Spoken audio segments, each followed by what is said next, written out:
Peggy 12.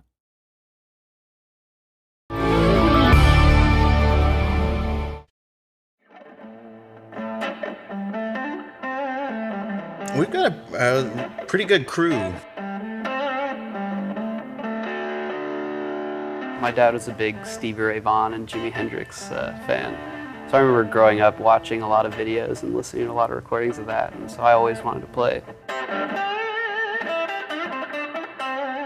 I started when I was 13, 14, playing bass, come from a really musical family. My first involvement with music was in church. I studied percussion from middle school through college, actually, and played tuba. Picked up guitar in middle school because we had an acoustic laying around. A friend of mine had a bass. I actually wanted to play bass at first, and then he told me, no, I'm the bassist. You can't play bass. So I figured, all right, I'll pick up the thing that looks the most like the bass, and that happened to be the guitar. Never had any lessons, kind of, was total power chord guy. Was in like a Nirvana cover band, all that good stuff.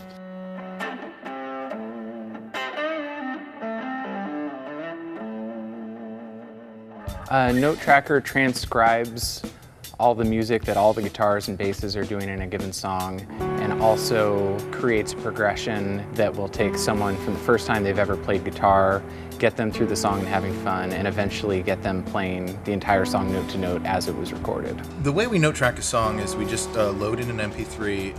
The game just knows what the notes are. And then we just sit back for 2 weeks and do nothing. No, for real, it's actually a very time-consuming process. And it's quite the endeavor. We get official assets from the licensors. We get the audio file, and then we have to first tempo map. It's beat mapping. And once we're done with that, we have to sit and listen to the recording and track every single note in every single position. And it takes a considerable amount of time. Then we enter into a review process. We use all the tools at our disposal to get it right. And then we go in and polish, and double check and re-review, and come back and do it again. And that's really where all of this experience that everybody on the team has comes into play. We got guys who come from a strong jazz background. We got guys who are heavy into heavy metal. We got guys who are studio technical guys who know how to go in and make a record, make it sound super pro and polished. We come from the conservatory setting ourselves, mostly. We both studied composition. Born on the Bayou, not a technically difficult song to play, really straightforward, but it was really, really hard to note track because it's this kind of loose, strummy style of playing. There's this sort of difficult balance you have to reach between, like, okay, here's exactly what's going on note for note in the song, versus here is something that it makes sense to teach a person to play. Something we've really tried to do in both games, but especially in Rocksmith 2014, is to make it one global, unified sound experience. And the audio design really has a lot to do with gluing that all together. At the end of the first game, we were, again, looking for ways to make it better. And one thing that we wish we would have done more is kind of give somebody more of a space to learn how to improvise and kind of create their own sound. And so we thought, well, what if we make AI musicians? So we started with a drummer.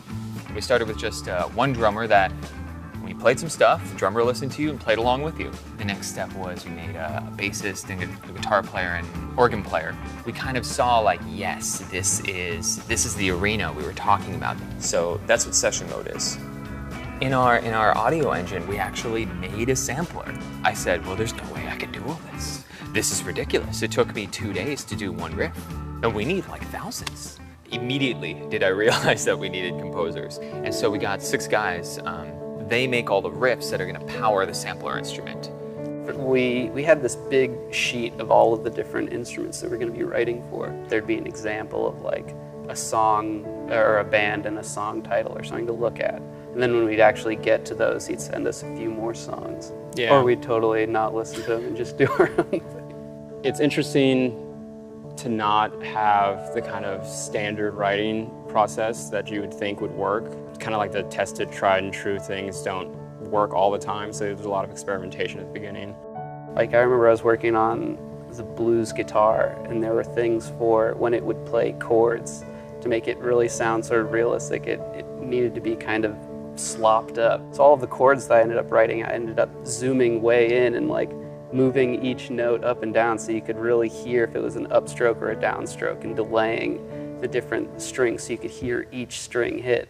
Coming from like a general album mixing or like song mixing perspective, you have one guitar, it's playing at one velocity, you have one bass, you have one drum kit, maybe you have a keyboard, but they're not moving targets, they're not going anywhere. So you can confidently say, yeah, I'm gonna filter this thing here and here, give some room to the bass here.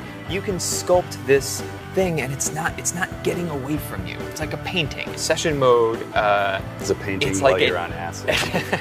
Mixing session mode was the coolest mixing project I've ever done in my life. Okay, all of a sudden we have all these instruments that need to work sonically with one another because you can pick any combination. It needs to match what you're doing. And as you get more intense, the volumes need to come up. And that was just quite a beast of a task, but like I said, was just so much fun.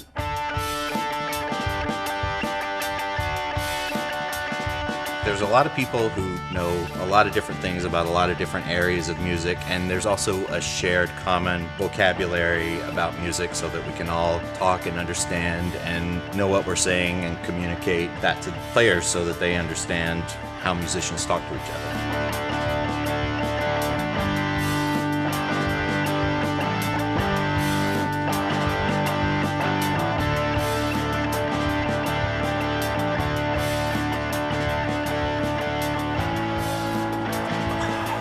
What is this?